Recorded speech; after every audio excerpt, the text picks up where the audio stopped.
Lanjutan sidang kasus mafia tanah yang menerpa keluarga Nirina Zubir kini nampaknya tidak sesuai dengan apa yang diharapkan oleh pihak keluarga. Bagaimana tidak? Rasa kecewa itu pun tumbuh lantaran vonis yang diberikan kepada pelaku mafia tanah milik almarhumah ibunda dari Nirina itu dianggap terlalu enteng dan tidak sesuai dengan sebuah misi untuk membasmi mafia tanah. Hadir dalam sidang vonis, ungkapan rasa tidak puas itu pun diungkapkan oleh suami Nirina, yakni Ernest, sebagai wakil sang istri yang sedang syuting di luar negeri.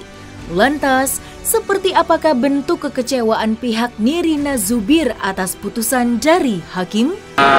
Untuk putusan Riri sama Edrianto ya kami cukup puas ya. Cuman kalau mengenai notaris ini, apalagi Farida yang dimana dia aktor intelektualnya itu, kami ya kecewa ya dengan putusan hakim. Cuman 2,8 bulan ya, apalagi mereka sudah 9 bulan di tahanan kan, jadi tinggal 2,8 dikurang 1 tahun 9 bulan ya. Jadi ya saya mohon ya, tolong didengar Pak Presiden, Pak Jokowi, Menteri ATR BPN ya, Bapak Hadi, dan juga Kejaksaan Agung Pak Burhanuddin ya. Ini kalau mau memberantas mafia tanah ini kayaknya kita akan terus menemui jalan buntu ya kalau aktor intelektualnya itu nggak diapa-apain ya. Ya terus terang aja kami ya sangat kecewa. Kami belum tahu, tapi terus terang aja nih keputusannya ya buat saya ya tidak sesuai lah ya. Sudah, apalagi ini kami aja yang sudah viral begini aja, aktor intelektualnya dikasih 2,8 bulan, apalagi banyak masyarakat kecil mau. Ya, dan dia terbukti tindak pidana pencucian uang ya. TPPU-nya di mana gitu kan? Udah dibilang sama hakim, udah bilang notarisnya itu sudah termasuk unsur TPPU-nya, tapi apa? Ya itu yang saya nggak tahu. Saya juga akan cari tahu juga ya mungkin, tapi ya semoga ya cabut, semoga semuanya dicabut semua ya. Karena hukuman ancaman hukumannya kan juga dari awal kan lebih dari 5 tahun ya. Harusnya sebagai notaris itu emang harusnya udah dari license-nya diambil ya. Saya sih tampaknya sudah tidak mungkin lagi ya. Mereka tuh sudah mengambil keputusan. Nah, itu yang saya tidak mengerti sampai saat ini adalah kenapa notaris ini diberi hukuman yang sangat ringan. Itu pertimbangan mereka tuh apa? Saya tidak tahu di mana bukti-bukti kayaknya istilahnya mau lolos dari lubang jarum tuh nggak mungkin bisa gitu kan. Dan udah dikuatin juga dengan pertimbangan mereka itu kan, udah harusnya dihukum berat gitu. Kenapa sekarang dihukum cuma 2,8? Dan saya udah kirim WhatsApp, kebetulan dia lagi di Thailand, lagi syuting film di sana. Ya dia belum respon, dia hanya kasih emoticon sedih aja. Ya habis inilah akan kita bahas. Nirina sih belum kasih statement apa-apa.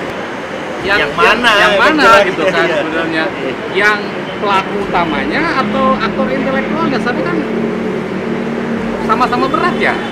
Ada pelaku, ada yang ngarahin. Kalau yang ngarahin ini tidak dikasih apa-apa dengan alasan ya mungkin cuma kesalahan dalam kode etik profesi, tidak dengan yang lainnya. Tapi kan efeknya kan ya sangat berat buat kami. Kenapa? Ya itulah. Mungkin kesalahan karena ketidaktahuannya gitu kan. Hanya itu aja kalau menurut saya. Kok harus divonis sampai ke 13 seperti itu kan? Seolah-olah dia itu seorang penjahat atau koruptor atau pejabat negara. Dia bukan pejabat gitu loh. Kalau pembayaran kan mungkin teman media juga menyaksikan di saat persidangan bahwa Nirina menerima 1 miliar, Pinta 2, dan yang lain-lain semuanya menerima uang. Gitu loh.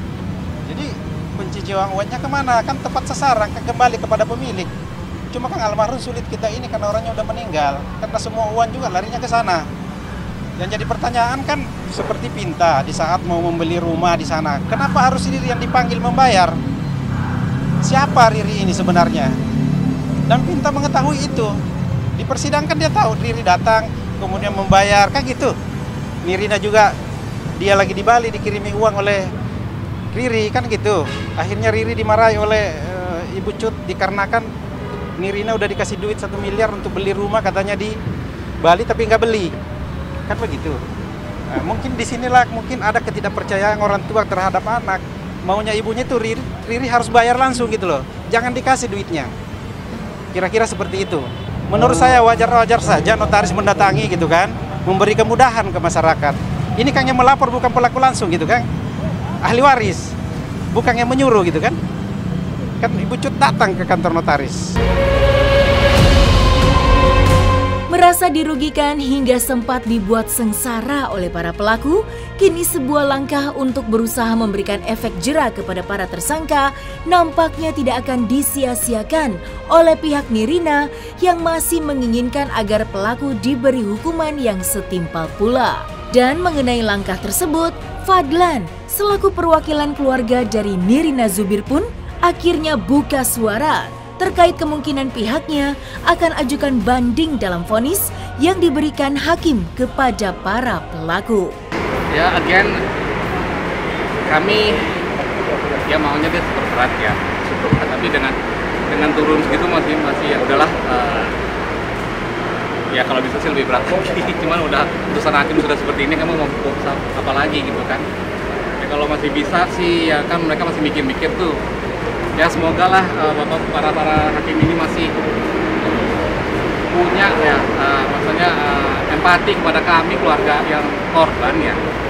Yang kami tuh udah dibikin sengsara, sudah dibikin menderita sama mereka yang mungkin tidak terlihat di luar tapi di dalam hati di dalam saya ini saya tuh sangat menderita.